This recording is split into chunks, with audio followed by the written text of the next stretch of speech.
ఓం నమో భగవతే వాసుదేవాయ. హరే కృష్ణ ప్రభు. ఓం నమో భగవతే వాసుదేవాయ. ఓం నమో భగవతే వాసుదేవాయ.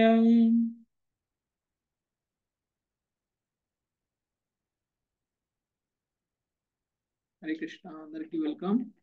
ఈరోజు మనము శ్రీమద్ భాగవతము 8వ స్కందం 8వ స్కందంలో 12వ అధ్యాయము శివుడు విష్ణువుకు చేస్తున్నటువంటి ప్రార్థనలు. 7 శ్లోకాలు మనం చూసాము. 8వ శ్లోకం నుంచి మనము ఈరోజు చూడబోతున్నాం. అంటే ఇప్పటి వరకు కూడా మోహిని అవతారంలో విష్ణు భగవానుడు చేసినటువంటి లీలలను తెలుసుకున్నటువంటి శివుడు మోహిని అవతారంలో ఉన్నటువంటి విష్ణువుని చూడాలి అని అనుకున్నారు. అందుకనే పార్వతీదేవి సమేతంగా తన గణాలతో కలిసి వైకుంఠానికి వెళ్ళి విష్ణువుని దర్శనం చేసుకోవడానికి వెళ్ళారు. అది కూడా మోహిని రూపంలో. సో ఎప్పుడైతే శివుడు వచ్చేసారో అప్పుడు శివుణ్ణి చూసినటువంటి విష్ణువు వెంటనే ఆయనకి సాదరంగా ఆహ్వానించడం అనేటువంటిది జరిగింది. సో ఆ తర్వాత విష్ణువు గురించి శివుడు పలుకుతున్నారు. సో నువ్వు దేవాది దేవుడివి, నువ్వు సర్వస్వతంత్రుడివి, సమస్తము నీ నుంచే ఉద్భవించింది, అన్నిటికీ మూలము నీవే, సర్వకారణాలకి కారకుడికి నువ్వే, నీ యొక్క తత్వం గురించి తెలిసినటువంటి ఎవరైనా సరే నీకే శరణాగతులు అవుతారు. ఎవరైతే ధర్మార్థ కామాలకు కావాలి అని అనుకుంటారో వాళ్ళకంటే ఉత్తమమైనటువంటి లాభం కావాలి అంటే మోక్షం కావాలి అని కోరుకునేటువంటి వాళ్ళు నీకు శరణాగతులు అవుతారు. అంటే శుద్ధ భక్తి చేసేటువంటి వాళ్ళందరూ కూడా నీకు శరణాగతులు అవుతారు. సో ఎవరైతే భక్తులో వాళ్ళే నీ యొక్క శక్తి సామర్థ్యాల గురించి అర్థం చేసుకోగలుగుతారు. నువ్వు మాత్రమే మోక్షాన్ని ఇవ్వగలవు అనేటువంటి విషయాలను అన్నింటినీ కూడా ఆయన చేస్తున్న ప్రార్థనలో ఇప్పటిదాకా తెలియజేయడము అనేటువంటిది జరిగింది. ఇక 8వ శ్లోకం నుంచి కంటిన్యూ అవుతుంది. శివుడి యొక్క ప్రార్థన ఏం చేశారో ఇప్పుడు చూద్దాం. సునీత మాతాజీ 8వ శ్లోకం. హరే కృష్ణ ప్రభుజీ.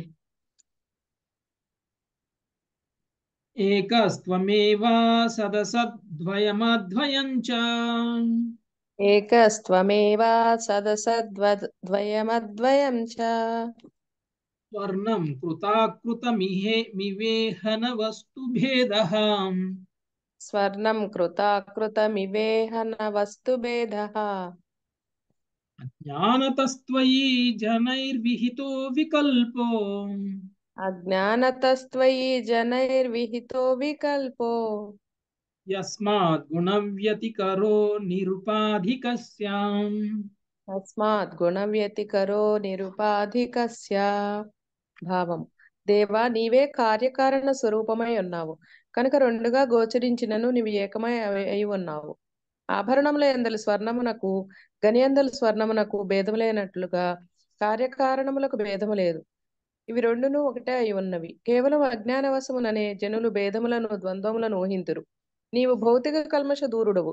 ఈ జగత్తు నీచే సృజించబడినది. నీవు లేకుండా అస్తిత్వమును కలిగికొండ జాలన్నది కనుక నీ దివ్య గుణకార్యమే అయున్నది. ఈ విధంగా బ్రహ్మ సత్యము జగత్మిథ్య అనేది భావనము నిర్వీర్యమైనది. భాష్యము: జీవులు భగవంతుని తటస్థ కార్యము శక్తితో ఒక నిమిషం మాతాజీ. కార్యము, కార్య సృష్టి అంటే ఏంటి, కారణ సృష్టి అంటే ఏంటి గుర్తుందా ఎవరికైనా?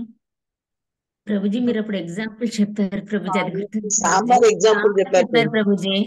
సాంబార్ ఏమో కారణము, ఆ పని ఏమో అది చేయటము, రెండు కార్యము కారణం, అది ఎగ్జాంపుల్ గా చెప్పారు ప్రభుజీ భాగవతం క్లాస్ లో మార్నింగ్. అది గుర్తుంది ప్రభుజీ. నిద్రలో లేపు అడిగినా చెప్తాం ప్రభు అదొకటి. Very nice. ఓకే, సాంబార్ అంటే కార్య సృష్టి కారణ సృష్టి రెండు వేరు వేరుగా కనిపిస్తున్నాయి చూడడానికి. అది వేరు ఇది వేరు అన్నట్టు అనిపిస్తుంది. కానీ కార్య సృష్టిని భగవంతుడే చేశారు, కారణ సృష్టిని కూడా భగవంతుడే చేశారు. ఓకే, అది ఇక్కడ మనకి తెలియజేస్తున్నారు. అంటే శివుడికి 100% నాలెడ్జ్ ఉంది, పర్ఫెక్ట్ నాలెడ్జ్ ఉంది. భగవంతుడి యొక్క గొప్పతనము అనేటువంటిది ఆయనకి 100% తెలిసిపోయింది. ఆ రెండు కూడా వేరువేరుగా అనిపించినా కానీ అది రెండు కూడా ఏకమే. ఎందుకు అంటే నువ్వు కారణ సృష్టి చేయాలి అనుకున్నావు కాబట్టి కార్య సృష్టి చేయాలి అనుకున్నావు కాబట్టి కారణ సృష్టి చేశావు. మొత్తం నువ్వు భౌతిక విశ్వాన్ని సృష్టించడంలో భాగంగా నువ్వు చేసినటువంటి పని ఇది. కాబట్టి కార్యకారణ సృష్టి అనేటువంటిది ఒకటే. ఎందుకంటే భౌతిక మూలకాలు ఎందుకు కావాలి? భౌతిక విశ్వం తయారవడం కోసం కావాలి. భౌతిక విశ్వం తయారవడం అనేటువంటిది ఫైనల్ గా మనకు కనిపించేటువంటి ప్రోడక్ట్ అయినా కానీ ఆ ప్రోడక్ట్ ఎలా వచ్చింది అని అంటే మూలకాలు తయారవడం వల్ల వచ్చింది. ఆ మూలకాలను ఎవరిచ్చారు? భగవంతుడే ఇచ్చారు. కాబట్టి ఇది మొత్తం కూడా నీ సంకల్పం కారణంగానే ఇదంతా జరుగుతుంది. కాబట్టి ఇదంతా కూడా ఒకటే, నీ యొక్క సంకల్పం. సో దాన్ని మనకి ఆభరణముల యందలి స్వర్ణమునకు గని యందలి స్వర్ణమునకు భేదం లేనట్లుగా కార్యకారణములకు భేదం లేదు. అంటే వస్తువు తయారవ్వక ముందు ఉన్నటువంటి స్వర్ణము, వస్తువు తయారైన తర్వాత ఉన్నటువంటి స్వర్ణము, రెండింటికి భేదం ఏమి లేదు. అదే చెప్తుంది అన్నమాట. అంటే సృష్టి అంతా తయారైన తర్వాత భౌతిక మూలకాలన్నీ కలిసిన తరువాత తయారైనటువంటి సృష్టి ఏదైతే ఉందో ఆ భౌతిక మూలకాలు తయారైన తర్వాత భౌతిక మూలకాలు లేకుండా ఉంటాయి. ఇప్పుడు మీరు సాంబార్ తయారు చేశారు. సాంబార్ తయారు చేసిన తర్వాత సాంబార్లో వేసినటువంటి మసాలా దినుసులన్నీ ఆ మసాలా దినుసులతోనే కదా సాంబార్ తయారు చేసింది. సో మసాలా దినుసులే కదా సాంబార్లో ఉన్నది కూడా. కాకపోతే అన్నింటినీ సమపాళల్లో కలపడం వల్ల దానికి వేరే లుక్, దానికి వేరే ఫీల్, దానికి వేరే రుచి అనేది వచ్చింది. ఓకే, అదే మీరు సాంబార్లో ఏముంది అంటే మీరు ఒక్కొక్కటి లెక్కేసి చెప్తారు, విడివిడిగా చెప్తారు. కాబట్టి ఆ మూలకాలు ఏవైతే ఉన్నాయో ఆ మూలకాలు భౌతిక సృష్టిగా మారక ముందు కలియకుండా ఉన్నాయి, కలిసిన తర్వాత భౌతిక సృష్టిగా మారి. అలా అని భౌతిక సృష్టిగా మారిన తర్వాత మూలకాలు లేకుండా పోయాయా సృష్టిలో అంటే ఉన్నాయి. సో అదే విషయం మనకి ఇక్కడ చెప్తున్నాను. కార్యకారణ ఏదైతే ఉన్నాయో అవి రెండు కూడా బంగారపు గని అంటే ముడి బంగారం, ఆభరణం తయారు చేసినటువంటి బంగారము, ముడి బంగారమే ఆభరణం తయారు చేసినటువంటి బంగారంలో ఉంది. కానీ అది సమపాళ్లలో కలవడం వల్ల రాగితోటి లేకపోతే వాళ్ళు తయారు చేసేటువంటి ఇతర లోహాలతోటి కలవడం వల్ల అది ఆభరణం లాగా తయారవుతుంది. వజ్రాలతోటి లేకపోతే ముత్యాలతోటి సమపాళ్లలో ఎన్ని ఉండాలి, ఎంత ఉండాలి అనేటువంటి కలపడం వల్ల అవి ఒక ఆభరణంలా తయారైంది. అంత మాత్రాన ఈ ఏవైతే ముడి సరుకు ఉందో అవన్నీ కూడా అలానే ఉన్నాయి అందులో. ఓకే, అది చెప్తుంది. ఓకే, అవి రెండును ఒకటే అయ్యున్నవి. కేవలం అజ్ఞానవశమునే జనులు భేదములను ద్వంద్వములను ఊహింతురు. నీవు భౌతిక కల్మరహి దూరుడవు. ఈ జగత్తు నీచే సృజించబడింది, నీవు లేకుండా అస్తిత్వమును కలిగి ఉండజాలదని కనుక నీ దివ్య గుణకార్యమే అయి ఉన్నది. ఈ విధముగా బ్రహ్మ సత్యం మిథ్య, జగత్తు మిథ్య అనే భావం నిర్వీర్యమైపోయింది. స్వయంగా శివుడే చెప్తున్నాడు. మనకి చాలా మంది మాయావాదులు అంటారు బ్రహ్మ సత్యం జగత్ మిథ్య. సో జగత్తు భగవంతుడితో తయారు చేయబడింది, ఈ జగత్తు మిథ్య అనేటువంటి మాట మాయావాది అంటారు. మరి ఒకవేళ జగత్తు మిథ్య అయితే మిథ్యలో ఉన్న ప్రతిదీ మిథ్య అయి ఉండాలిగా. ఒక జగత్తే మిథ్య అయినప్పుడు జగత్తులో ఉన్న ప్రతిదీ కూడా మిథ్య అయి ఉండాలి. జగత్తులో ఉన్న ప్రతిదీ కూడా మిథ్య అయితే చెప్పే వ్యక్తి కూడా మిథ్య అయి ఉండాలి. ఆ చెప్పేటువంటి తత్వం కూడా మిథ్య అయి ఉండాలి ఒకవేళ జగత్తు మిథ్య అయినట్లయితే. కాబట్టి జగత్తు మిథ్య అనేటువంటి ఒక వాదన ఏదైతే ఉందో దానిని శివుడు ఇక్కడ ఖండిస్తుంది. మనకి భగవద్గీతను మనం చదువుకున్నప్పుడు ప్రత్యేకించి మనము 5 విషయాలను నేర్చుకున్నాం. ఆ 5 విషయాలలో భౌతిక ప్రకృతి కూడా ఒకటి కదా. ఈశ్వరుడు, జీవుడు, భౌతిక ప్రకృతి, కాలము, కర్మ, ఈ 5 విషయాలు మనం నేర్చుకున్నాం. అయితే ఈ 5 విషయాల్లో కర్మ తప్ప మిగిలినవన్నీ నిత్యం, కర్మ తప్ప మిగిలినవన్నీ శాశ్వతం, ఏది నశించేది కాదు. కేవలం కర్మ మాత్రమే శాశ్వతం కాదు. ఇది మనము భగవద్గీతను చదువుకున్నప్పుడు నేర్చుకున్నటువంటి విషయం. మరి అలాంటప్పుడు ఈ మిగిలిన 4 ఏదైతే నిత్యము అని అంటున్నామో అందులో భౌతిక ప్రకృతి కూడా ఉంది. మరి ఎలా జగత్తు మిథ్య అవుతుంది? బ్రహ్మ మాత్రమే సత్యం అంటే భగవంతుడు మాత్రమే సత్యం. భగవంతుడు వాళ్ళ దృష్టిలో, మాయావాదుల దృష్టిలో బ్రహ్మము అంటే నిరాకారం. కానీ బ్రహ్మము అంటే ఒక్కొక్క సందర్భంలో ఒక్కొక్క మీనింగ్ వస్తుంది. బ్రహ్మము అంటే పరమసత్యం ఏదైతే ఉందో దాన్ని బ్రహ్మము అని అంటారు. వాళ్ళ దృష్టిలో పరమసత్యము బ్రహ్మము నిరాకార బ్రహ్మం అయితే, సాకారవాదుల దృష్టిలో పరమసత్యము భగవానుడు, సాకార భగవానుడు. కాబట్టి వాళ్ళ దృష్టిలో బ్రహ్మం వేరు, మన దృష్టిలో బ్రహ్మం వేరు. అందుకనే ఎక్కడెక్కడ శ్లోకంలో బ్రహ్మము అనేటువంటి మాట వచ్చినా కానీ పరమసత్యము అని అర్థం. పరమసత్యం అంటే ఇంకంతకు మించిన సత్యం ఇంకొకటి లేదు, ఎప్పటికీ ఉండేటువంటి సత్యం, అన్నిటికీ మూల కారణం, అది పరమసత్యం. ఆ పరమసత్యము కేవలం భగవానుడే. అయితే వాళ్ళ దృష్టిలో బ్రహ్మము అంటే నిరాకార బ్రహ్మం, నిరాకార బ్రహ్మం మాత్రమే సత్యం, జగత్తంతా కూడా మిథ్య. అంటే జగత్తంతా మిథ్య అంటే జగత్తులోకి వస్తున్నటువంటి భగవంతుడి యొక్క అవతారాలు కూడా మిథ్యే వాళ్ళ దృష్టిలో. జగత్తులో భగవంతుడు అవతరిస్తున్నారు, ఎలా అవతరిస్తున్నారు? మాయావాదుల దృష్టిలో జగత్తులోకి వస్తున్నటువంటి భగవంతుడి యొక్క అవతారాలు నిరాకార బ్రహ్మం నుంచి వస్తున్నాయట. అంటే నిరాకార బ్రహ్మం నుంచి ఆకారం తీసుకొని భగవంతుడు అవతరిస్తున్నారు. ఎందుకు? మనల్ని అందరికీ నిరాకార బ్రహ్మం యొక్క ముఖ్య ప్రాముఖ్యతను తెలియజేసి మనల్ని నిరాకార బ్రహ్మంలో కలపాలి అని. ఇందుకు భగవంతుడి యొక్క రూపం అని చెప్పేసి మాయావాదులు మాట్లాడుతున్నారు. అయితే ఇది భగవంతుడి యొక్క రూపం ఎడ చేస్తున్నటువంటి అపరాధం. ఎందుకంటే భగవంతుడి యొక్క రూపము మిథ్య, భగవంతుడి యొక్క రూపము కేవలం నిరాకార బ్రహ్మంలో పోవడానికి ఉపయోగపడేటువంటి ఒక సాధనము అని అనుకోవడము అనేటువంటిది ఒక అపరాధం. సో ఒకవేళ మనం అలానే అనుకున్నాం అనుకోండి, ఎలా ఉంది అనంటే మనం ఏదైతే గురువు మాధ్యమం ద్వారా మనం విద్యను నేర్చుకొని గురువు కంటే ఉన్నతమైనటువంటి వాళ్ళం అయిపోయిన తర్వాత గురువునే లెక్క చేయకుండా ఉండదు. ఒక వస్తువులాగా, ఒక ఒక సాధనం లాగా గురువుని వాడేసుకున్నట్లు మనం ఒకవేళ ఎప్పుడైతే గురువుకి మించినటువంటి శిష్యులం అయిపోతామో అప్పుడు గురువుకి గౌరవించకుండా, గురువుకి విలువ లేకుండా, గురువుకి అవసరం లేదు అన్నట్లుగా మాట్లాడడం అనేటువంటిది గురువు ఎడ మనం చేసినటువంటి అపరాధం అవుతుంది. అలానే భగవంతుడి యొక్క రూపం ఏదైతే ఉందో ఆ రూపము నిరాకార బ్రహ్మం నుంచి వచ్చింది. నేను ఈ రూపాన్ని వాడుకొని ఈ రూపం మాధ్యమం ద్వారా నేను నిరాకార బ్రహ్మానికి వెళ్ళిపోవాలి అని అనుకోవడము అనేటువంటిది ఇంతకుముందు మనం చెప్పుకున్నటువంటి ఎగ్జాంపుల్ లాంటిదే. గురువుని వాడుకొని వదిలేసినట్లు భగవంతుని కూడా వాడుకొని వదిలేసినట్లు అవుతుంది. సో అది అఫెన్స్ అవుతుంది, అంటే అది అపరాధం అవుతుంది. అలాంటి అపరాధం చేసినటువంటి మనకి భగవంతుడు మనం కోరుకున్నటువంటి నిరాకార బ్రహ్మంలో లీనమవ్వడానికి కూడా అవకాశం ఇవ్వరు. ఆయన మనం మామూలుగా మనుషులు ఏడా అపరాధం చేస్తేనే మనం అందరం కూడా నరకానికి వెళ్తాం. అలాంటిది మరి భగవంతుడు ఏడా అపరాధం చేస్తే మనం ఎక్కడికి వెళ్తాం? మనం నరకానికి వెళ్తాం, మనం ఏమి నిరాకారానికి వెళ్ళాం. కాబట్టి మనం అందరం తెలుసుకోవాల్సింది ఏమిటి అని అంటే అపరాధం చేయకుండా భక్తి చేయాలి. భగవంతుడి ఏడ అపరాధం అసలే చేయకూడదు, వైష్ణవుల ఏడ అపరాధం చేయకూడదు. ఆ విధంగా మన యొక్క భక్తి అనేటువంటిది చాలా శుద్ధమైనటువంటి భక్తిగా ఉండాలి.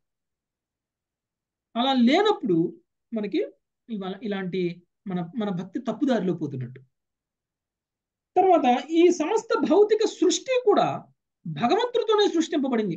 కేవలం భగవానుడు ఏమన్నారు? పంచభూతాలన్నీ కూడా నా నుంచే వచ్చాయి, నేనే ఈ యొక్క భౌతిక విశ్వంలో జీవరాశులకి బీజప్రధాతని అనేటువంటి విషయాన్ని తెలియజేశారు.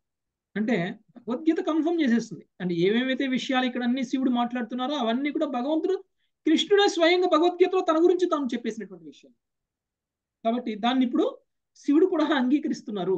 శివుడి యొక్క మాటల్లో కూడా అందులో ఏమీ తేడా లేదు. అంటే శాస్త్రము అనేటువంటిది మనం అందరం కూడా పాటించాల్సినటువంటి ధర్మము అనేటువంటిది ఒక్కొక్క సందర్భంలో మారదు, ఎప్పుడు ఒకటే ధర్మం.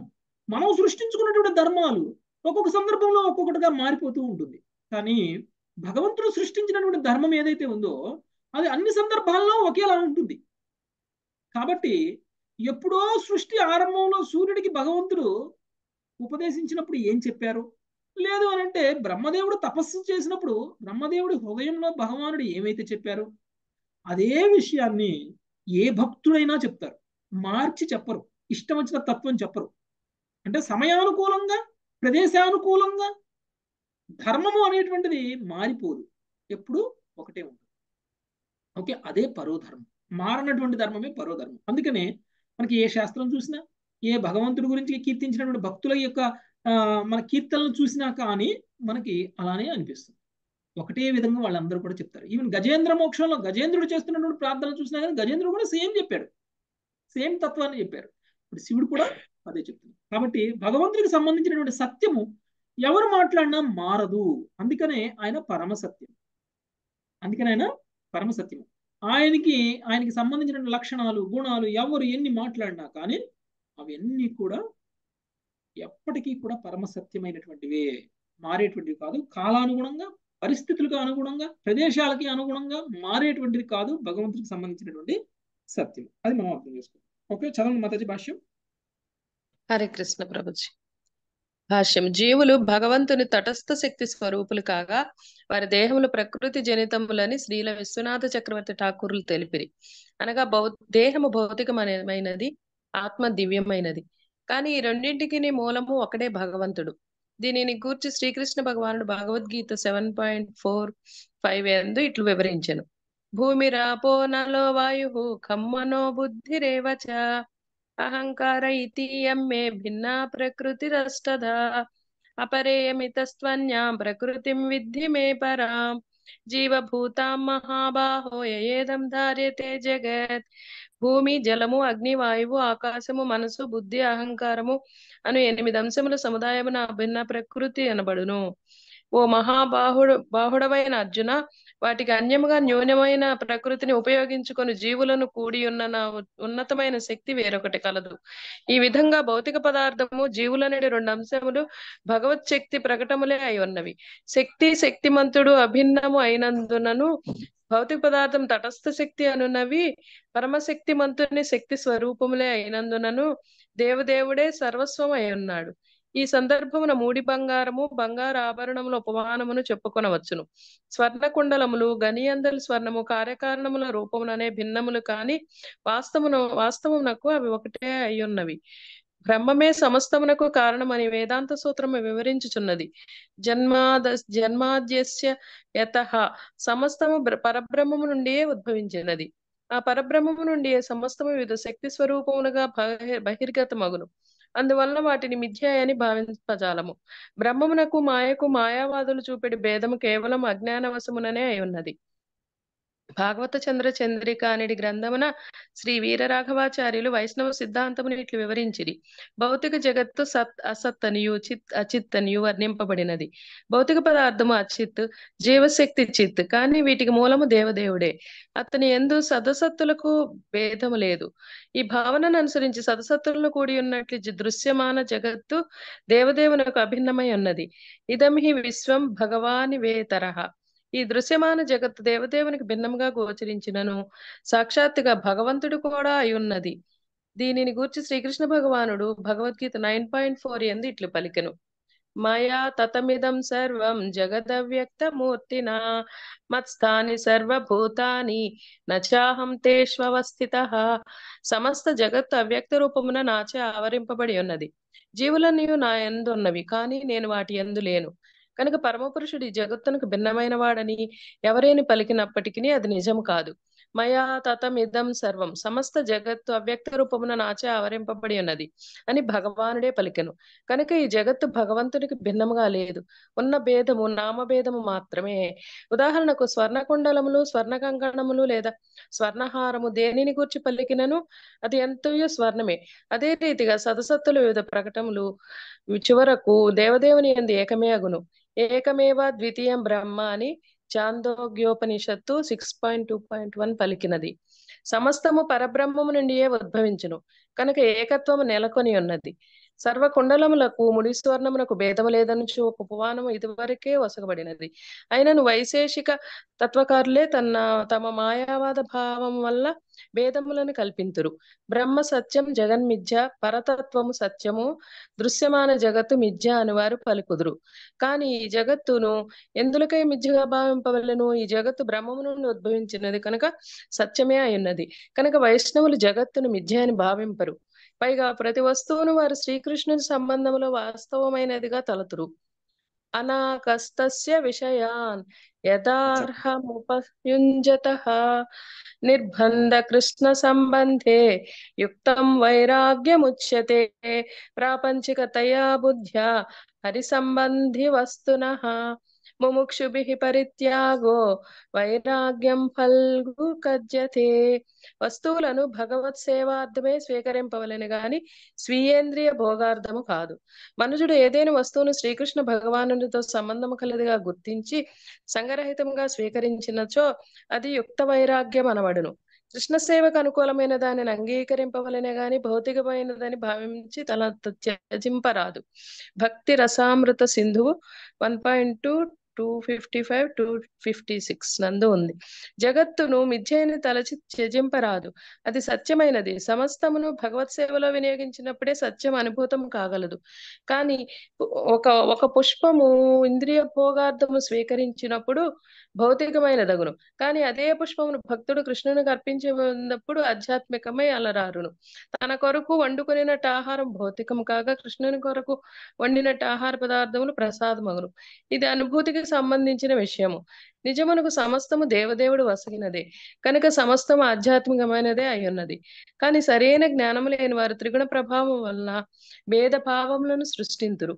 సూర్యుడు కేవలం తేజస్వరూపుడే అయినను సప్తవర్ణమయమగు సూర్యకాంతి సూర్యుని అభావమున కలిగిన అంధకారము సూర్యునికి అభిన్నములని ఈ సందర్భమున శ్రీల జీవగోస్వామి పలికిరి. ఏలయన సూర్యుడు లేకుండా అటువంటి భేదములు ఉండవు. భిన్న పరిస్థితుల వలన అనేకము నామములు కలిగి ఉండవచ్చును కానీ నిజమునకు అవన్నీయును సూర్యుడే. అందువలన విష్ణు పురాణం 1.22.53 ఇట్లు పలికినది. ఏకదేశ స్థితస్యాగ్నే జ్యోత్స్నా విస్తారిణీ యథా పరస్య బ్రహ్మణః శక్తి తథేదమఖిలం జగత్. ఒకే చోట స్థితమై ఉన్నట్టి అగ్ని యొక్క కాంతి సర్వత్రా వ్యాపించినట్లు దేవదేవుని శక్తి విశ్వమంతటను విస్తరించి ఉండును. వివిధ నామములతో కర్మలతో సూర్యకాంతి సర్వత్రా విస్తరించుట మన ప్రత్యక్షానుభవంలోనిదే. కానీ చివరకు సూర్యుడు మాత్రం ఒక్కడే. అదే విధంగా సర్వం కల్విదం బ్రహ్మ, ప్రతిదియు పరబ్రహ్మం యొక్క విస్తారమే. అందువలన దేవదేవుడే సమస్తమై ఉన్నాడు. అతడు అద్వితీయుడు. అతనికి అన్యముగా వేరేదియుడు అస్తిత్వమును కలిగి ఉండదు. హరే కృష్ణ ప్రభుజీ. ధన్యవాదాలు ప్రభుజీ. హరే కృష్ణ. సో భగవంతుడికి అన్యంగా ఏమీ లేదు అనేటువంటి విషయాన్ని చెప్తున్నాను. తర్వాత భూమి, జలము, అగ్ని, వాయువు, ఆకాశము, మనస్సు, బుద్ధి, అహంకారం అంటే ఈ తత్వాలన్నీ ఏదైతే ఉన్నాయో, ఈ భౌతిక తత్వాలన్నీ ఏవైతే ఉన్నాయో, ఇవన్నీ కూడా భగవంతుడి యొక్క విభిన్న ప్రకృతి, భగవంతుడి యొక్క భిన్నా ప్రకృతి అంటారు. సో వాటికి అన్యముగా ఇంకొక ప్రకృతి ఉంది. ఆ ప్రకృతి ఆధ్యాత్మిక ప్రకృతి. ఓకే. అయితే ఈ యొక్క భిన్నా ప్రకృతి ఏదైతే ఉందో అంటే భగవంతుడి యొక్క బాహ్యశక్తి, ఈ భగవంతుడి యొక్క బాహ్యశక్తి ఏదైతే ఉందో, ఈ బాహ్యశక్తిలో ఉన్నటువంటి జీవుడు ఎవరైతే ఉన్నారో, ఈ జీవుడు యాక్చువల్గా ఈ ప్రకృతి మాధ్యమం ద్వారా శరీరాలను పొందుతున్నారు. ఓకే. అంటే ఈ పంచభూతాల ద్వారా శరీరాన్ని పొందుతున్నారు. అయితే అలా అని జీవుడు ప్రకృతిలో భాగం అయిపోడు. ఏ విధంగా అయితే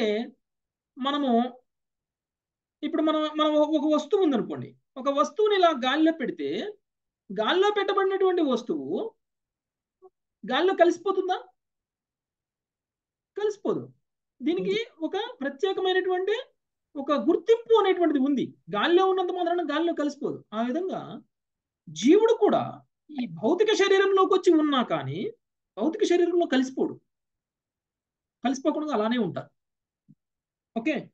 సో అయితే ఈ జీవుణ్ణి తటస్థ శక్తి అంటారు. అంటే భగవంతుడి యొక్క ఆంతరంగిక శక్తి వేరు, బాహ్యశక్తి అయినటువంటి భౌతిక శక్తి వేరు, జీవుడు అనేటువంటి వాడు తటస్థ శక్తి. అయితే భగవంతుడు స్వాంశగా అంటే పరమాత్మగా ఈ భౌతిక విశ్వంలోకి వచ్చారు. ఎందుకు? జీవుడికి పక్కన ఉండి మళ్ళీ జీవుడిని తిరిగి ఆధ్యాత్మిక విశ్వాన్ని తీసుకెళ్లడం కోసం.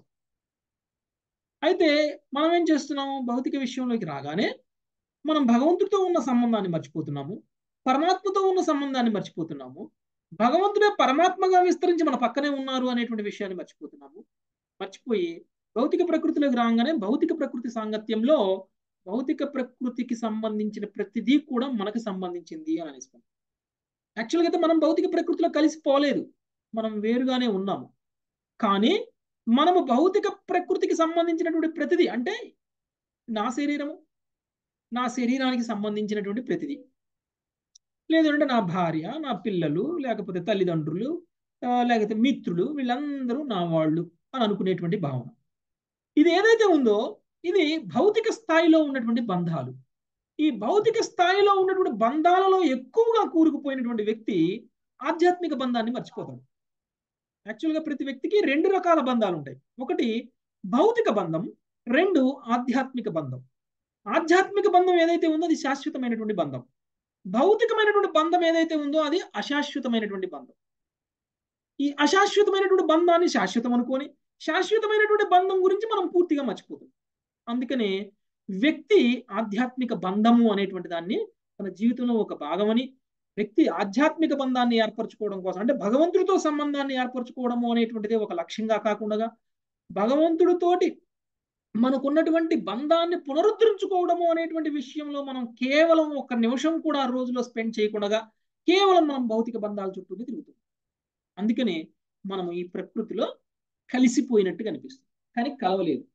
ఓకే, కానీ ఇలా ఎంతకాలం అయితే మనం ఉంటామో అంతకాలము మనము ఈ భిన్న ప్రకృతిలోనే ఉండబడతాం, అంటే భౌతిక ప్రకృతిలోనే ఉంటాము. ఓకే, హరే కృష్ణ అలా అని ప్రభుజీ. సారీ ప్రభుజీ, చిన్న డౌట్. ఇప్పుడు ఈ జీవుడు ఈ ఈ భిన్న ప్రకృతిలో ఉన్నాడు, కలిసిపోడు అన్నారు కదా, అంటే శరీరపరంగా ఇప్పుడు కలిసిపోతాడు కానీ ఆత్మ అనేది కలవది పంచభూతాల్లో, అలానే అర్థం చేసుకోవాలిగా ప్రభుజీ? జీవుడు అంటే శరీరం కాదు. కాదు, అదే ప్రభుజీ, ఆత్మ అనేది ఆత్మ ఉంటుంది, ఎప్పటికీ కలవదు. శాశ్వతమైంది. ఆత్మ ఎప్పటికీ కలవదు. ఎస్ భౌతిక ప్రభుజీ, అంతే కదా. పదార్థంతో కలవదు అది ఆత్మ. కానీ భౌతిక పదార్థంలో ఉంది కాబట్టి భౌతిక కల్మషాలు అంటుకున్నాయి. కానీ తన తాను ఈ భౌతికమైనటువంటి పదార్థాలతో ఐడెంటిఫై చేసుకుంటుంది. ఏ విధంగా అంటే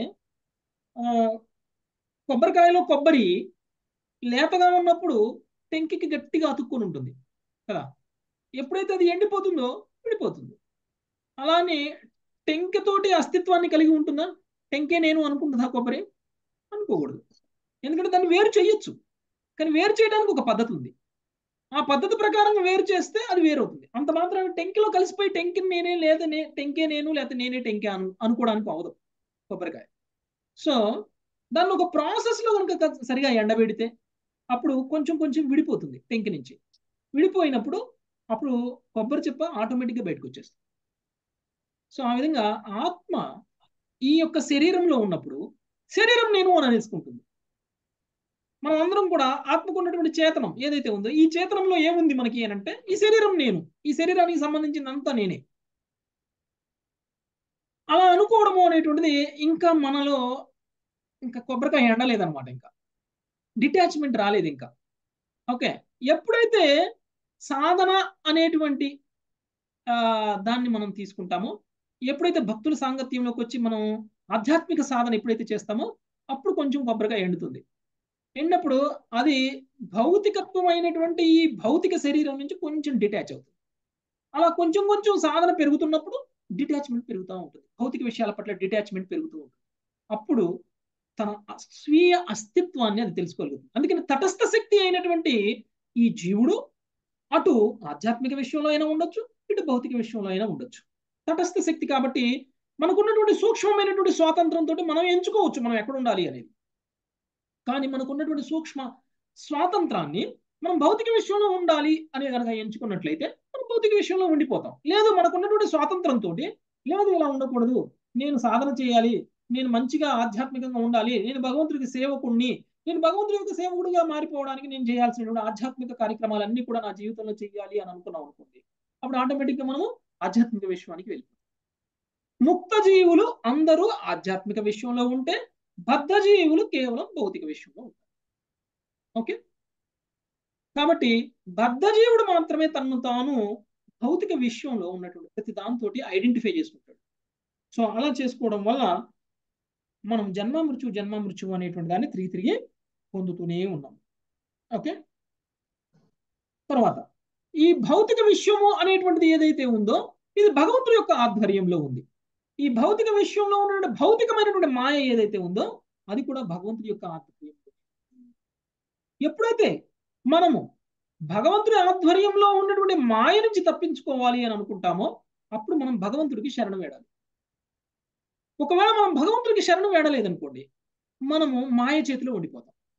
సో ఒక ఉదాహరణ ఎలా అంటే, ఒక చేప, ఆ చేప నీళ్ళల్లో ఎన్నో రోజులుగా ఉంటుంది. ఒక చేపలు పట్టుకునేవాడు వచ్చి వల వేసేసి రోజు కొన్ని చేపలు తీసుకొని వెళ్ళిపోతున్నాడు. కానీ అందులో ఆ ఒక్క చేప మాత్రం ప్రతిరోజు వలలో చిక్కట్లా. ఏ రోజు ఆ చేపలు పట్టుకునేవాడు ఆ చేపను తీసుకొని వెళ్ళలేకపోతున్నాడు. అయితే అలా ఎన్నో సంవత్సరాలు గడిచినాయి. కానీ ఆ చేప మాత్రం తప్పించుకుంటుంది. ఏంటి రహస్యం? ఎందుకు తప్పించుకుంటున్నావు అని అడిగితే ఆ చేపని చెప్తుంది, ఎప్పుడైతే ఆ చేపలు పట్టేవాడు ఈ కొలంలోకి వచ్చి వల విసురుతాడో అప్పుడు నేను ఆ వల కిందకు కాకుండా వెళ్ళి ఆయన పాదాల దగ్గర నిలబడతా. ఆయన వేసిన వల అనేటువంటిది ఎప్పుడైనా సరే ఆ పాదాలకి దూరంగానే ఉంటుంది, కానీ పాదాల దగ్గర ఉండదు. కాబట్టి వల నుంచి నేను ఆ విధంగా తప్పించుకుంటున్నాను అని ఉంటుంది. అంటే దీన్ని బట్టి ఏం అర్థం చేసుకోవాలి? ఆ వల ఏదైతే ఉందో అది మాయ. ఆ వల ఇసిరినటువంటి వాడు ఎవరు? శ్రీకృష్ణుడు. ఈ చేప జీవుడు. ఎప్పుడైతే ఈ జీవుడు తనకున్నటువంటి బుద్ధిని ఉపయోగించి భగవంతుడి పాదాల దగ్గరకు వచ్చి శరణు పొందుతాడో అప్పుడు మాయ యొక్క ప్రభావంలో ఉండడు. మాయ మనల్ని టచ్ చేయదు. లేదు అనుకోండి, నేనెందుకు దేవుడి దగ్గరికి వెళ్ళాలి, నేనెందుకు కృష్ణుడి పాదాల దగ్గరికి వెళ్ళాలి అని అనుకున్నాం అనుకోండి, ఏమవుతుంది? వాళ్ళలో పడిపోతాం, వాళ్ళలో ఇరుక్కుంటాం. సో కాబట్టి మనము ఇది అర్థం చేసుకోవాలి. భగవంతుడు యొక్క ఆధ్వర్యంలో ఉంది ఈ మాయ. భగవంతుడు ఆధ్వర్యంలో ఉన్నటువంటి మాయని తప్పించుకోవాలంటే మనం భగవంతుడి శరణంలో ఉండాలి. లేదు నేను భగవంతుడి శరణంలో ఉండను, భగవంతుడిని నమ్మను, భగవంతుడి మాట వినను అని అనుకున్నాం అనుకోండి, అప్పుడు ఏమవుతుంది? మనము ఇలానే భౌతిక విషయంలో తిరుగుతూ ఉంటాం. కాబట్టి భగవంతుడు ఇక్కడ అదే కార్యకారణ సృష్టి. అంటే ఈ మాయతో కూడినటువంటి ఈ భౌతిక సృష్టి ఏదైతే ఉందో ఇది కార్యకారణ సృష్టి. ఓకే, ఇందులోనే కార్యం ఉంది, ఇందులోనే కారణం కూడా ఉంది. ఓకే, ఈ కార్యకారణ సృష్టి కార్యము కారణము ఏకము అనేటువంటి విషయాన్ని చెప్తున్నారు. అది ఎలా అనేటువంటిది ఉదాహరణతో చెప్తున్నారు. బంగారపు వస్తువు ఏదైతే ఉందో, బంగారానికి బంగారపు వస్తువుకి తేడా ఏం లేదు. అది బంగారమే, ఇది బంగారమే. కాకపోతే మా బంగారంతో అనేక రకాల వస్తువులు తయారు చేస్తారు. చెవులకి రింగులు తయారు చేయించుకోవచ్చు, లేకపోతే చేతులకు గాజులు తయారు చేయించుకోవచ్చు, లేకపోతే వేళ్లకు ఉంగరాలు తయారు చేయించుకోవచ్చు. ఈరోజు ఉంగరం చెడగొట్టేసి రేపు ఆ ఉంగరాన్ని మనం చెవులకి రింగులుగానే తయారు చేసుకోవచ్చు. ఓకే, తయారు చేయబడినటువంటి వస్తువు రూపాన్ని బట్టి దానికి పేరు మారుతుంది, కానీ మొత్తం బంగారమే కదా. అలా ఈ భౌతిక సృష్టి మొత్తం కూడా పూర్తిగా భౌతికమే. ఒక్కొక్క సందర్భంలో ఒక్కొక్క చోట ఒక్కొక్క విధంగా ఒక్కొక్క వస్తువులా తయారైంది. నా పేరు ఒకటి, మీ పేరు ఒకటి, ఇంకొకరి పేరు ఇంకొకటి, కానీ మనం అందరం ఆ భౌతిక మూలకాలమే. అర్థమైందా మాతాజీ? ఒక్కొక్కరికి ఒక్కొక్క పేరు ఉంది, ఒక్కొక్కరికి ఒక్కొక్క రూపం ఉంది, ఒక్కొక్కరికి ఒక్కొక్క గుణం ఉంది, కానీ అందరూ ఏంటి? భౌతిక పదార్థమే. భౌతిక పదార్థమే ముడి. అంటే ఒక్కొక్క వస్తువుకి ఒక్కొక్క రూపం ఉంటే ఒక్కొక్క పేరుతో పిలుస్తున్నాం, కానీ అన్నిటినీ చెడగొడితే అంతా బంగారమే అవుతుంది కదా. మేలిం బంగారం తీయచ్చు అందులోంచి. అలానే అందరికీ ఒక్కొక్క రూపం ఉన్నంత మాత్రాన అందరూ వేరు వేరేం కాదు. వేరు వేరు ఏమిటి అని అంటే జీవులు వేరు, శరీరాలు వేరు కాదు, జీవులు వేరు. శరీరం మొత్తం భౌతికం, ఒక ముద్ద. దాన్ని ఇలా షేప్లో పెట్టి ఇలా షేప్లో తయారు చేశారు. ఒకళ్ళు ఒక్కొక్క మూసలో పోసారు, ఇంకొకళ్ళు ఇంకొక మూసలో పోసారు. ఓకే, ఇది కార్యకారణాలు సేమ్ అనడానికి మీనింగ్. ఓకే, నెక్స్ట్ 9వ శ్లోకం. ఏమైనా డౌట్ ఉందా మాతాజీ? మీ ప్రశ్నకు ఆన్సర్ దొరికిందా శ్రీదేవి మాతాజీ? ఎస్ ప్రభుజీ, అర్థమైంది Prabhuji. Thank you Prabhuji. Next Lakshmi Mataji, Atmakur Lakshmi. Hare Krishna Prabhuji. త్వాం బ్రహ్మ కేచిద్ అవయంత్యుత ధర్మమేకి త్వం బ్రహ్మ కేచిదవయంత్యుత ధర్మమేకే ఏకే పరం సదసతో పురుషం పరేశం ఏకే పరం సదతతోః పురుషం పరేశం అన్యే అవయంతి నవశక్తియుతం పరం త్వాం అన్యే అవయంతి నవశక్తియుతం పరం త్వాం కేచిన్ మహాపురుషమవ్యయమాత్మతంత్రం కేచిన్ మహాపురుషమవ్యయమాత్మతంత్రం. నిరాకారవాదులు వేదాంతులు నిన్ను నిరాకార బ్రహ్మముగా తలతురు.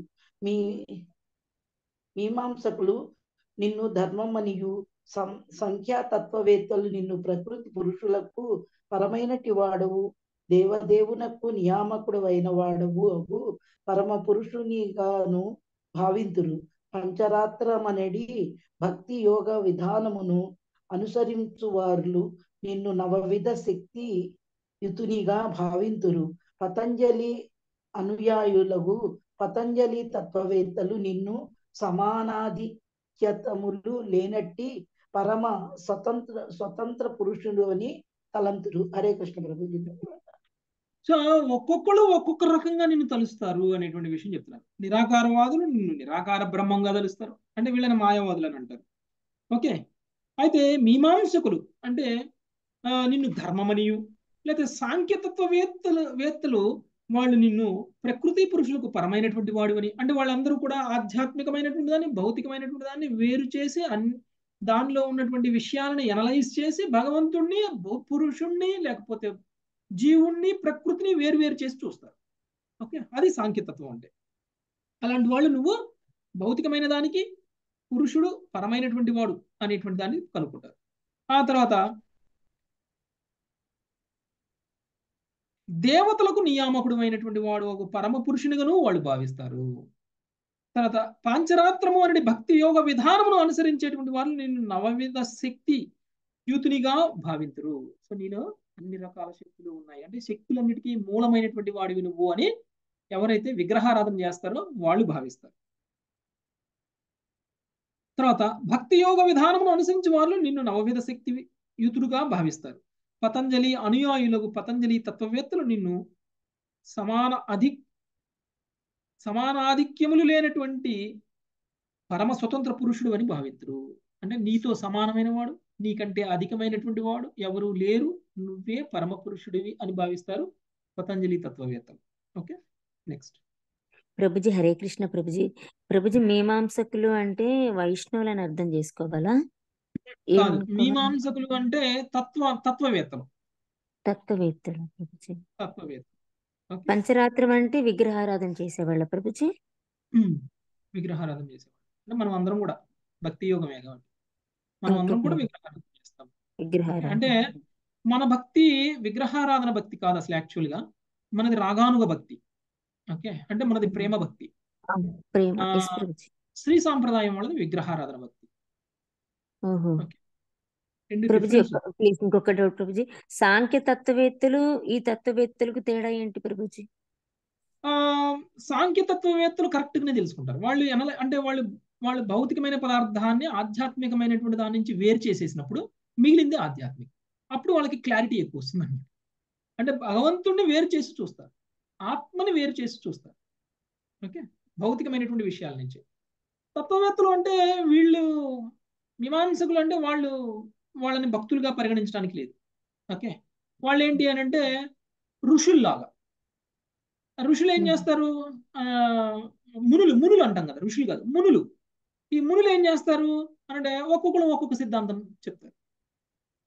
మునుల యొక్క ముఖ్య ఉద్దేశం ఏమిటి అని అంటే నువ్వు చెప్పిన దాన్ని తిప్పికొట్టి నేను నీకంటే ఉన్నతంగా చెప్పాలి అని అనుకోవడం, అంతే. అదే వాళ్ళు సత్యమే చెప్పినా కానీ దానిలో విమర్శించడం ఏదైతే ఉందో అది మునులు చేసే పని. ఓకే, ఒకవేళ ఈ ముని చెప్పినటువంటి మాటే ఆయన ఇంకొక సందర్భంలో ఇంకొక చోట చెప్పాడు అనుకోండి, అక్కడ కూడా ఈ ముని వెళ్ళాడు అనుకోండి, నేను చెప్పిన మాటే నువ్వు చెప్పావు కానీ కాబట్టి నేను నీ యొక్క గొప్పతనాన్ని అంగీకరిస్తాను అని అనడం. నేను చెప్పింది నువ్వు చెప్పావు అయినా సరే నువ్వు చెప్పింది తప్పేయాలి. ఓకే, నేను చెప్పాల్సింది అంటే ప్రతిసారి నాదే పై చేయి ఉండాలి అని అనుకునేటువంటి వాడు. అంటే ఇంకా వాళ్ళలో కల్మషాలు ఉన్నాయి. అంటే జ్ఞానం ఉంది, వాళ్ళకు ఉన్నటువంటి జ్ఞానంతో వాళ్ళని ఉత్తములుగా ప్రకటించుకోవాలి, ప్రూవ్ చేసుకోవాలి, నిరూపించుకోవాలి అని అనుకునేటువంటి వాడు మీమాంసకులు.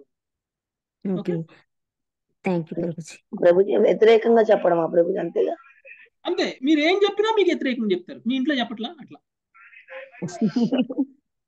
వాళ్ళు చెప్పిందే మీరు చెప్పినా కానీ కాదు కాదు అంటారు కదా మాతాజీ. ప్రభుజీ అర్థమైంది. అర్థమైంది ఇప్పుడు. ప్రభుజీ సాంబార్ లాగా ఇది కూడా గుర్తుండిపోద్ది ప్రభుజీ. అదే. అంటే కొన్ని కొన్ని సార్లు నువ్వు చెప్పిందే నేను చెప్పానన్నా కానీ మనం చెప్పినాం కాబట్టి వాళ్ళు కాదంటారు. ఒప్పుకోము అస్సలు. అదనమాట. నెక్స్ట్ 10వ శ్లోకం శ్రీదేవి మాతాజీ చదవండి. హరే కృష్ణ నాహం ప్రభుజీ.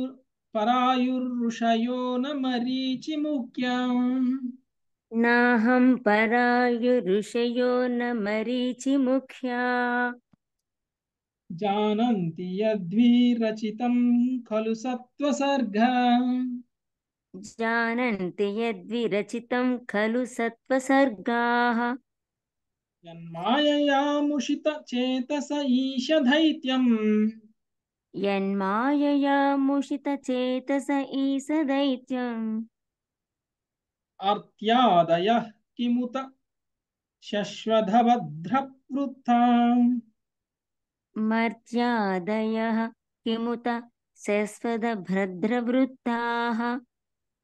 హే ప్రభు, దేవతా శ్రేష్ఠునిగా పరిగణింపబడు నేను, బ్రహ్మదేవుడు, మరీచాది మహర్షులు సత్వగుణముచే ఆవిర్భవించిన వారము. అయినను మేము నీ మాయచే మోహితులమై ఈ సృష్టి ఏమిటో ఎరుగుజాలకున్నాము. మా పరిస్థితి ఇట్లుండగా రజస్తమో గుణయుతులకు దైత్య మర్త్యాది జీవులను గూర్చి వేరుగా తెలుపునదేమున్నది? వారు నన్నెట్లు ఎరుగగలరు? చదవమంటారు ప్రభుజీ? సో ఇక్కడ ఏం భాష్యం. చెప్తారు అంటే మేము సత్వగుణంతో జన్మించినటువంటి వాళ్ళం. ఇక మాకే నువ్వు అర్థం కావు, మాకే నేను అర్థం చేసుకోవడం కష్టం. మరి అలాంటప్పుడు తమోగుణంలో పుట్టినటువంటి వ్యక్తులకి మరి నీ గురించి ఎలా అర్థమవుతుంది? అది అసాధ్యం. అందుకనే మనం చాలా మందిని చూసినప్పుడు భగవంతుడి గురించి మనం బోధిస్తుంటే మనకి నమ్మరు వాళ్ళు, వినరు వాళ్ళు. భగవంతుడి గురించి అర్థం కాదు వాళ్ళకి. భగవంతుడి గురించి అర్థం చేసుకోవడానికి ఒక స్థాయి ఉండాలి. ముందు మన యొక్క గుణం మారాలి. మనం సత్వగుణ స్థితిలో ఉన్నప్పుడు భగవంతుని అర్థం చేసుకుంటాం. మనం ఏదో రజోగుణంలో తమో గుణంలో ఉన్నప్పుడు భగవంతుని అర్థం చేసుకోలేము. సో నిన్ననే జరిగింది. ఒక మాతాజీ ఇక్కడే ఉంటారు, మా ఇంటికి దగ్గరలోనే ఉంటారు. పాపం ఆ మాతాజీ మేము ఆదివారం రోజు ఒక చోట సత్సంగం లాగా ఏర్పాటు చేసుకుంటున్నాము, మీరు అందరూ కలిసి రండి అని అడిగింది ఆమె. ఆదివారం రోజు పలానా చోట పలానా టయానికి రండి అని చెప్పేసి అడగడం జరిగింది. అయితే పాపం ఆ మాతాజీని వాళ్ళు అడిగారు, సత్సంగం అంటే ఏం చెప్పుకుంటారు అని అడిగారు. అంటే మేము భగవద్గీత గురించి చెప్పుకుంటాము, కృష్ణుడి గురించి చెప్పుకుంటాము, కృష్ణుడి లీల గురించి మాట్లాడుకుంటాము, భాగవతం గురించి చర్చిస్తాము, 1 గంట సేపు జరుగుతుంది సత్సంగము, ఆ తర్వాత ప్రసాదం తీసుకుంటాము, కీర్తన జరుగుతుంది, అవన్నీ చేసుకొని సత్సంగం చెప్పుకొని మనం ఇంటికి వెళ్ళిపోవచ్చు, ప్రసాదం తీసుకొని ఇంటికి వెళ్ళిపోవచ్చు, నైట్ ప్రసాదం అని చెప్పేసి చెప్పడం జరిగింది. అయితే ఆ మాతాజీ ఆమెతోటి కృష్ణుడు మా దృష్టిలో దేవుడు కాదు, కృష్ణుడు మనిషే. కృష్ణుడికి దేవుడు భగవద్గీత బోధించాడు, అయితే ఆ భగవద్గీతని కృష్ణుడు మనందరికి బోధించాడు, కాబట్టి కృష్ణుడు కూడా మనలాంటి వాడే అని చెప్పేసి ఆ మాతాజీ అన్నారు. ఇక ఆ మాతాజీ ఆమెతో మాట్లాడటం వేస్ట్ అని చెప్పేసి ఆమెతో మాట్లాడుకుండగా సరే మాతాజీ అని చెప్పేసి ఆమెకు నమస్కారం పెట్టేసి అక్కడి నుంచి వెళ్ళిపోయారు. సో ఇలా ఉంటుందన్నమాట. అంటే భగవంతుడికి సంబంధించి ఆ భగవంతుడి గురించి అర్థం చేసుకోవడము అంటే అది సామాన్యమైనటువంటి విషయం కాదు, చిన్న విషయం కాదు. అందుకని స్వయంగా భగవంతుడే చెప్పేశారు భగవద్గీతలో, నేను ఈ భౌతిక విషయంలో అవతరించినప్పుడు మూర్ఖ జనులు నన్ను సామాన్యమైనటువంటి మానవుడిగా అంగీకరిస్తారు, అంతే తప్ప నా దివ్యత్వాన్ని వాళ్ళకి తెలియదు, నా దివ్యత్వం ఏమిటి అనేటువంటి విషయం వాళ్ళకి తెలియదు, అందుకని వాళ్ళు మూర్ఖులు అనేటువంటి విషయాన్ని స్వయంగా కృష్ణుడే చెప్పేశాడు. ముందే మనం అందరం అనుకోక ముందే చెప్పేశాడు కృష్ణుడు. కాబట్టి ఇంకా చాలా మంది ఉన్నారు అలాంటి వాళ్ళు ఏ మనిషినో భగవంతుడుగా చేసి వాళ్ళని పూజిస్తారు, కానీ స్వయంగా కృష్ణుడిని భగవంతుడు అని అనరు వాళ్ళ నోటితోటి.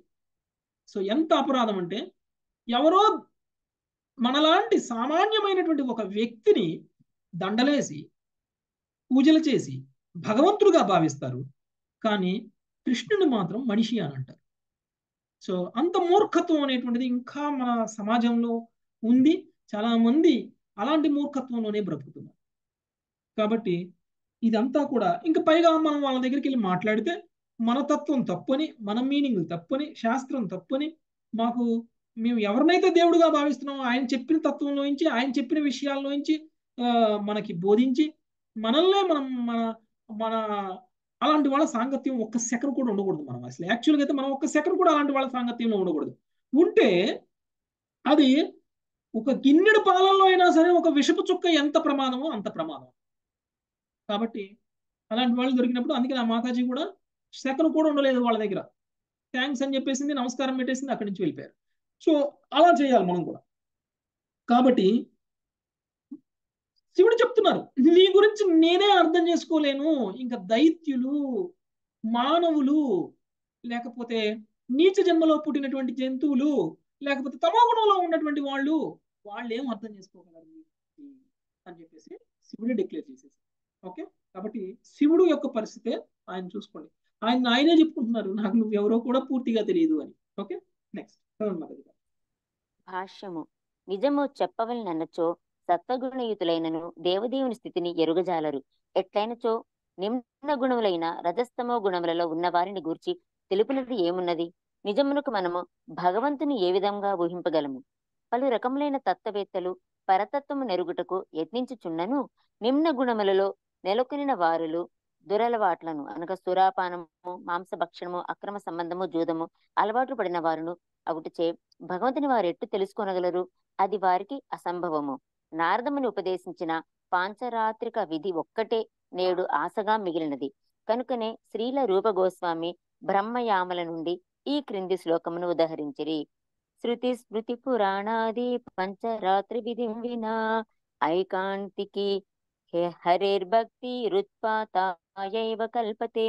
ఉపనిషత్తులు, పురాణములు, నారద పంచరాత్రము వంటి ప్రామాణిక శాస్త్రములను విస్మరించి చేసేడు భక్తి కేవలము సంగంనందు ఉత్పాతము వంటిదే అగును. భక్తి రసామృత సింధు 1.2.101. జ్ఞానాగ్రగణ్యులు సత్వగుణయుతులు అగు మనుజులు పాంచరాత్రిక విధితో పాటు శృతి స్మృతి పురాణాది శాస్త్రముల యందలి ఉపదేశములను ఖచ్చితంగా పాటింతురు. భగవంతుని ఈ రీతిగా అవగతము చేసుకొనినచో మనుజుడు సంఘములో కేవలము ఉత్పాతమనే సృష్టించును. నేటి కలిగుమున పలువురు గురువులు పుట్టుకు వచ్చిరి. శృతి స్మృతి పురాణాది పంచరాత్రి విధిని వారు అన్వయించకపోవట వలన పరతత్వావగాహనలో ప్రపంచమున గొప్ప ఉపద్రవమును సృష్టించిన వారులు అగుచున్నారు. కాని సరైన గురుదేవుని నిర్దేశమున పాంచరాత్రిక విధిని అనుసరించు వారులు పరతత్వం నెరుగగలరు. పంచరాత్రస్య కృష్ణస్య వక్తాతు భగవాన్ స్వయం అని తెలుపబడినది. భగవద్గీత వలె పంచరాత్రి విధి కూడా భగవంతుని చేత చెప్పబడినది. వాసుదేవ శరణ విదురంజ శైవ. వాసుదేవ పాద పద్మాశ్రయమును బడిసిన వాడే సత్యమును ఎరుగగలడు. బహూనాం జన్మ నామంటే జ్ఞానవాన్ మాం ప్రపద్యతే. వాసుదేవ సర్వమితి సమహాత్మా సుదుర్లభ.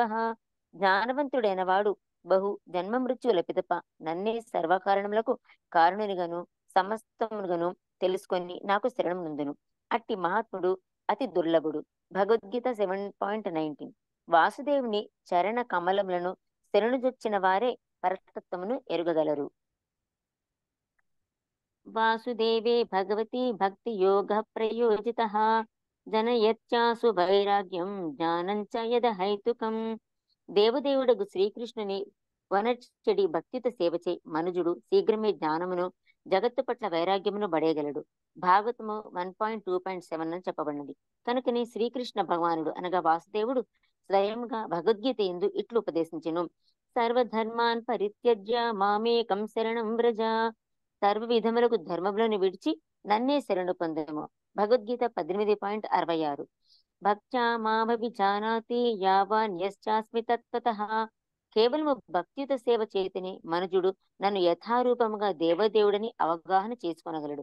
భగవద్గీత 18.55. బ్రహ్మరుద్రులైనను శ్రీకృష్ణ భగవానుని సరిగా అవగాహన చేసుకొనజాలరు. ఇక ఇతరులను గూర్చి తెలుపునది ఏమున్నది? కాని భక్తియోగ విధానముచే ఆతనిని అవగతము చేసుకొనవచ్చును.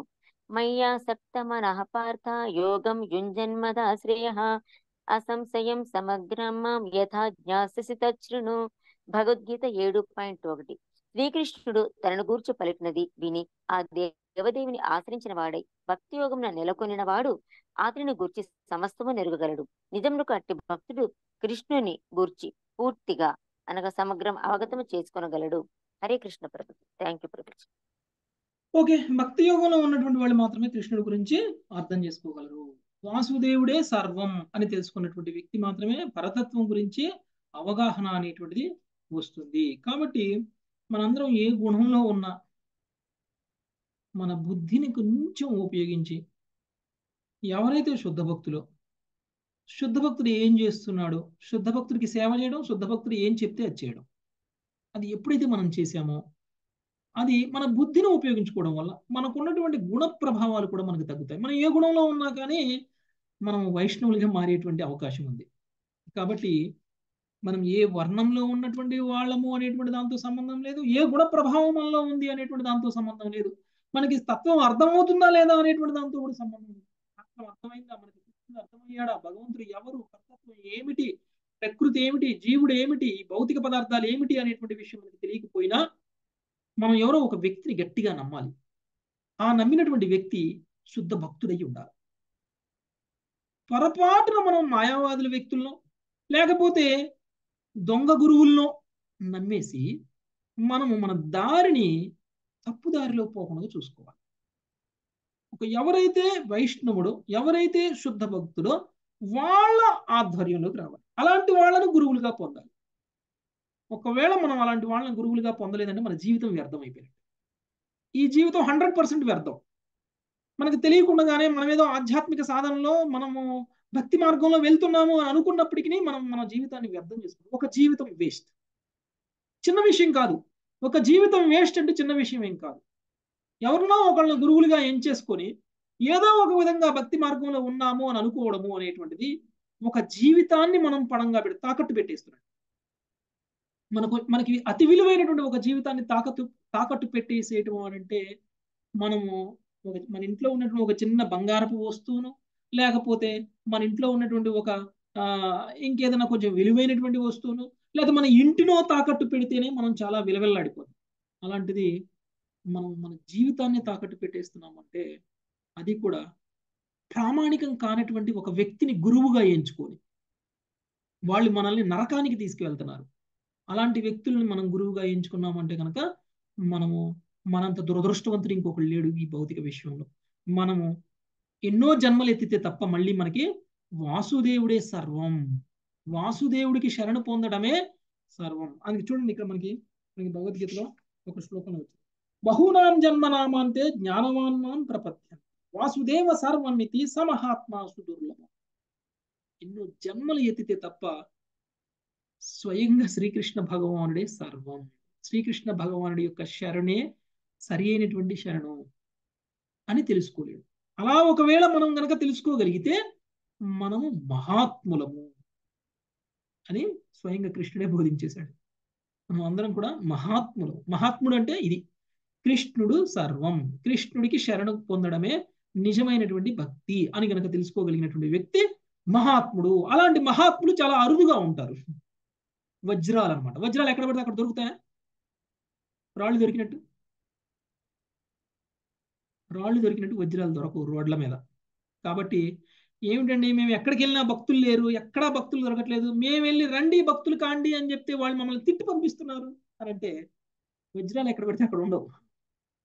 కాబట్టి వజ్రాలు చాలా విలువైనవి, చాలా అరుదుగానే ఉంటాయి. కాబట్టి మనం ఎక్కడ వెళ్ళినా కానీ భక్తులు దొరకడం అనేటువంటిది కష్టం. కాబట్టి మనం ఏం చింతించదు, మనకు అంత పరమ విలువైనటువంటి వాళ్ళం మనం. కాబట్టి మనం అంతా అరుదుగా దొరుకుతాం అన్నమాట. కాబట్టి మనం ఏమి చింతించవసరం లేదు. మనం తప్పుదారిలో ఉన్నామని మాత్రం అనుకోవద్దు. మనం అందరం కూడా ప్రామాణికమైనటువంటి గురువులను ఆశ్రయించి ఉన్నాము. కృష్ణుడి యొక్క పరంపరలో ఉన్నటువంటి వ్యక్తులను గురువుగా ఎంచుకున్నాము. కృష్ణ బోధన చేసేటువంటి వ్యక్తిని గురువుగా ఎంచుకున్నాము. కృష్ణుడి గురించి బోధించేటువంటి వ్యక్తి కంటే ఉన్నతమైనటువంటి గురువు ఇంకొకడు లేడు ఈ భూమి మీద. కాబట్టి కృష్ణ నామం నోట్లోకి రాకుండగానే వాళ్ళు నేను గురువుని అని అన్నారు అని అంటే వాళ్ళు కూటకపు గురువులు. నోట్లో నుంచి కృష్ణ అనేటువంటి పదం కూడా రానటువంటి వ్యక్తి, గోవింద అనేటువంటి పదం కూడా రానటువంటి వ్యక్తి ఒకవేళ నేను గురువుని అని చెప్పుకున్నాడు అని అంటే అలాంటి వాళ్ళ మాటలు కూడా మనం వినకూడదు. 5 నిమిషాలైనా సరే. చాలా మంది ప్రసంగాలు చేస్తుంటారు, టీవీలలో, ఛానల్స్లో, యూట్యూబుల్లో ప్రసంగాలు చేస్తూ ఉంటారు. భగవంతుడు ఎవరు అనేటువంటి విషయానికి కృష్ణుడు అని ఒక్క మాట కూడా, ఒక్క శకం కూడా అనరు వాళ్ళు. వాళ్ళని భాగవతులని ఎలా అంటామో వాళ్ళు భాగవత ప్రవచనం చేస్తూ ఉంటారు. భాగవతానికి భాష్యాలు చెప్తూ ఉంటారు, భాగవతం గురించి గంటలు గంటలు మాట్లాడుతూ ఉంటారు. కానీ వాళ్ళు మాట్లాడిన గంటలో వాళ్ళ నోట్లో నుంచి ఒక్కసారి కూడా కృష్ణ అని రాలేదు అంటే వాళ్ళు చేసింది ప్రవచనం కాదు అని చెప్పాలి. కాబట్టి గంట సేపు ప్రవచనంలో ఒక్కసారి కూడా ఒక్క సెకండ్ కూడా నోట్లో నుంచి ఒక్కసారైనా కృష్ణ అని రాలేదు అని అంటే నోట్లో నుంచి, అలాంటి వాళ్ళ ప్రవచనాన్ని మనం ఆ రోజే లాస్ట్ అనుకో. కాబట్టి కృష్ణుడు గురించి తప్ప మరి ఏ ఇతరమైనటువంటిది చెప్పినా కానీ అది పరమ సత్యం కాదు. అంతకు మించి మనం ఇంకా వేరేది ఏది కూడా మనం నమ్మకూడదు. ఓకే, కాబట్టి మన పరంపరలో మనం ఉన్నటువంటి గురువులను మనం ఆశ్రయించి మనం జ్ఞానం పొందాలి. అప్పుడు మనము భగవద్ధామానికి వెళ్ళగలుగుతాం, కృష్ణుడికి చాలా ప్రియమైనటువంటి వ్యక్తులుగా మారుతాం. అందుకని కృష్ణుడే స్వయంగా సర్వధర్మాన్ పరిత్యజ్య మామేకం శరణం వ్రజ, సర్వ విధములైనటువంటి ధర్మాలని విడిచిపెట్టి నన్నే శరణు పొందు అనేటువంటి విషయం గట్టిగా చెప్తున్నారు. ఓకే, కాబట్టి మనం అందరం కూడా భగవంతుడి గురించి అర్థం చేసుకునేటువంటి ప్రయత్నం చేద్దాం. భక్తులుగా అయితే మాత్రమే అది సాధ్యమవుతుంది. చాలా మంది నేను ఫస్ట్ అర్థం చేసుకుంటాను, తర్వాత భక్తులుగా అవుతాను, ముందు నాకు చెప్పండి అని అంటారు. భగవంతుడు అర్థం కారు, భక్తుడు అయ్యాకనే అర్థం అవుతారు. ముందు భక్తుడు శరణాగతి పొందు, ఆ తర్వాత భగవంతుడు అర్థమవుతాడు. అంతేకాని నేను అంతా అర్థం చేసుకున్న తర్వాత నేను భక్తుడిని అవుతాను అని అంటే అది ఎప్పటికీ సాధ్యం కాదు. ఓకే, నెక్స్ట్ 11వ శ్లోకం సత్యవతి మాతాజీ.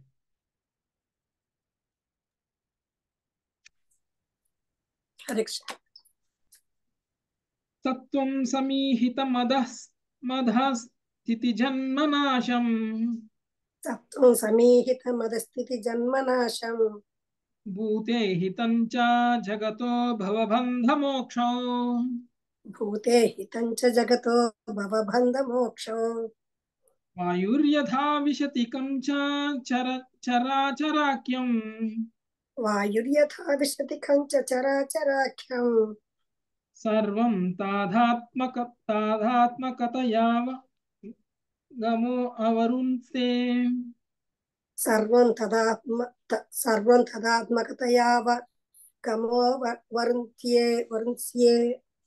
దేవా, నీవు పరమ జ్ఞాన స్వరూపుడవు.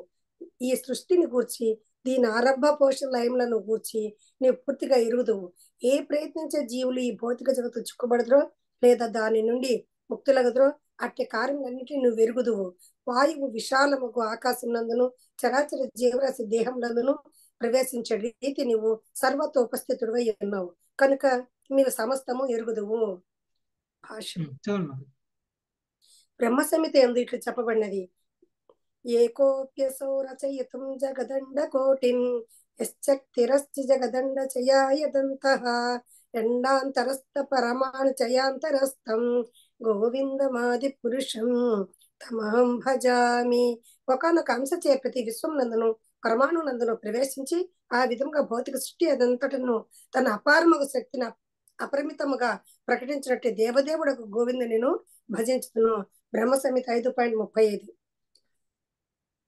ఆనంద చిన్మయ రస ప్రతిభావితాభిః స్థాభిర్యేవ నిజం రూపతయా కళాభిః గోలోక ఏవ నివసచ్చఖిలాత్మభూతో గోవిందమాది పురుషం తమహం భజామి.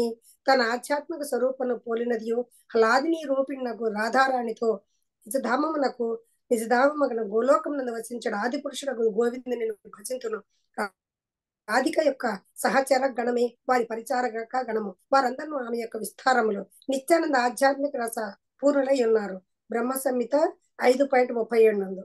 గోవిందుడు తన ధామమున నిత్య నివాసుడయ్యును అంటే గోలోక ఏవ నివసతి సర్వత్ర నెలకొని ఉన్నాడు.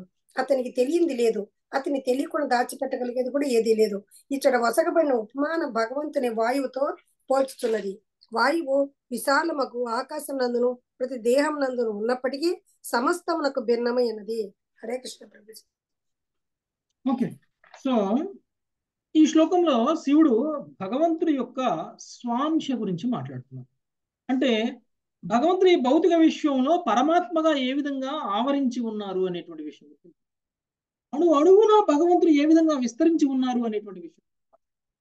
ఓకే, సో సమస్త చరాచర జీవరాశి దేహాల్లో కూడా ప్రవేశించేసావు నువ్వు అనేటువంటి విషయం. అంటే ఎవరి గురించి మాట్లాడుతున్నారు? భగవంతుడి గురించి. భగవంతుడిలో దేని గురించి మాట్లాడుతున్నారు? ఏ గుణం గురించి మాట్లాడుతున్నారు? వాయు పరమాత్మ. ఓకే, సో పరమాత్మ గురించి ఇక్కడ జ్ఞానం ఇస్తున్నాను. పరమాత్మగా నువ్వు సమస్తం విస్తరించావు అని చెప్తున్నాను. మనకి బ్రహ్మ సంహితలో ఉన్నటువంటి శ్లోకం గురించి చెప్తారు. కానీ భగవంతుడు ఏం చెప్పారు? సమస్తం నేను ఆవరించి ఉన్నప్పటికీ నేను ఈ భౌతిక విశ్వానికి పరంగా ఉన్నాను అనేటువంటి విషయం.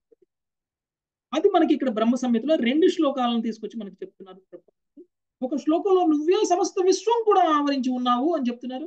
2వ శ్లోకంలో నువ్వు ఈ విశ్వానికి పరంగా నీ హ్లాదినీ శక్తి అయినటువంటి రాధారాణితో కూడి గోలోక వృందావనంలో నీ నిజధామంలో నువ్వు ఉన్నావు అనేటువంటి విషయాన్ని చెప్తుంది.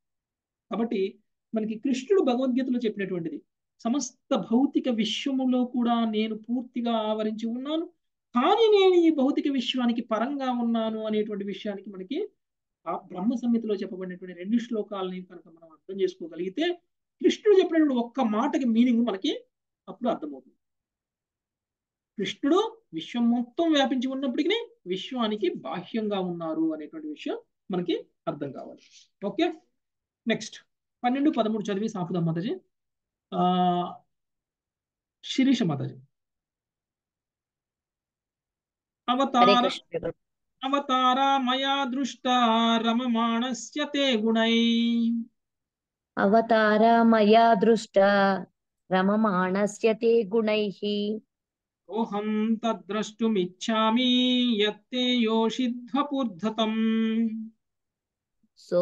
సోహం తదృష్టమిచ్ఛామి యత్తే యోషిధ్వ పురధృతం. దేవా, దివ్య గుణములచే నువ్వు ప్రదర్శించినట్టి అన్ని అవతారములను నేను గాంచియుంటిని. నీవిప్పుడు సుందరమైన నారీ రూపమును ధరించితివి. ఆ రూపమును నేను చూడగోరుచున్నాను. భాష్యము. శివుడు విష్ణు భగవానుని చెంతకు వెడలినప్పుడు అతని రాకకు కారణమేమిటని దేవదేవుడు అడిగాను. ఇప్పుడు శివుడు తన కోరికను వెల్లడి చేయుచున్నాడు. క్షీరసాగర మదనము వలన ఉత్పన్నమైనట్టి అమృతమును పంచుటకు విష్ణువు ఇటీవల ధరించిన మోహినీమూర్తి అవతారమును అతడు చూడగోరెను. హరే కృష్ణ. సో ఇప్పుడు దాకా భగవంతుని కీర్తించేశారు, భగవంతుడి గురించి ప్రార్థన చేశారు. సో భగవంతుడి దగ్గరికి వెళ్ళినప్పుడు ముందు మనం భగవంతుడికి నమస్కారం చేసి భగవంతుడికి ప్రార్థన చేయాలి. భగవంతుడి యొక్క కీర్తించాలి, ఆయన యొక్క గుణగణాలను కీర్తించాలి, ఆయన గొప్పతనాన్ని కీర్తించాలి. ఆ తర్వాత మనం కోరిక కోరాలి, అంతేకాని ముందే కోరిక కోరకూడదు. శివుడు కూడా విష్ణువుని చూసినప్పుడు విష్ణువుని కీర్తించిన తరువాత ఇప్పుడు విష్ణువుని తన కోరిక అడుగుతున్నారు. ఏమిటంట? సముద్ర మంతన సమయంలో నువ్వు మోహినీమూర్తిగా అవతరించావు, ఆ రూపాన్ని చూడాలనుకుంటున్నాను నేను అనేటువంటి విషయాన్ని శివుడు తెలియచేశారు. ఓకే, 13వ శ్లోకం. ఉషశ్రీ మాత. ఏన సమ్మోహితా దైత్యా పాయితశ్చామృతం సురా. హరే కృష్ణ ప్రభుజీ. ఏన సమ్మోహితా దైత్యాః పాయితశ్చామృతం సురాః. తద్ధి దృక్షణ ఆయాతాః పరం కౌతూహలం హినః. తద్దిదృక్షవ ఆయతాః పరం కౌతూహలం హినః. ప్రభువుల వారి భావము. ప్రభు దానవులను పూర్తిగా సమ్మోహపరిచి దేవతలు అమృతపానము చేయనట్లుగా చేసినట్టి ఆ రూపమును గాంచుటకే నేనిచ్చటకు వచ్చి తిని ఆ మోహినీమూర్తి రూపమును చూడ నేను మిక్కిలి కుతూహలముతో ఉన్నాను. ఈ 2 శ్లోకంలో చెప్పేశారు. మోహినీమూర్తిగా నువ్వు అవతరించడానికి యొక్క ఉద్దేశం ఏదైనా సరే, ఆ ఉద్దేశంతో నువ్వు అవతరించావు, కానీ ఆ రూపంలో నిన్ను చూడాలనుకుంటున్నాను. ఎందుకంటే ఇప్పటి వరకు నువ్వు ఎన్నో రూపాలను దాల్చావు, ఎన్నో రూపాల్లో నువ్వు అవతరించావు, అన్ని రూపాలని నేను చూశాను, కానీ ఒక్క మోహిని రూపాన్ని నేను చూడలేదు. ఆ సమయంలో నేను అక్కడ లేను, కాబట్టి ఇప్పుడు నేను ఆ మోహిని రూపాన్ని చూడాలనుకుంటున్నాను అని. అంటే శివుడు అన్ని అవతారాలని చూశారు, ఇప్పుడు మోహిని అవతారాన్ని కూడా చూడాలి అని కోరుకుంటారు. అయితే ఇప్పుడు భక్తుడు కాబట్టి భగవంతుడికి శుద్ధ భక్తుడైనటువంటి శివుడి లాంటి వాడు కోరుకుంటే భగవంతుడు మరి ఆ కోరికను తీర్చుకుని ఉంటారా? అది కూడా ఆధ్యాత్మికమైనటువంటి కోరిక. భగవంతుడి యొక్క ఇంకొక అవతారాన్ని చూడాలి అని అనుకుంటున్నారు. చాలా శుద్ధమైనటువంటి కోరిక, శుద్ధ సత్వగుణంలో ఉన్నటువంటి కోరిక.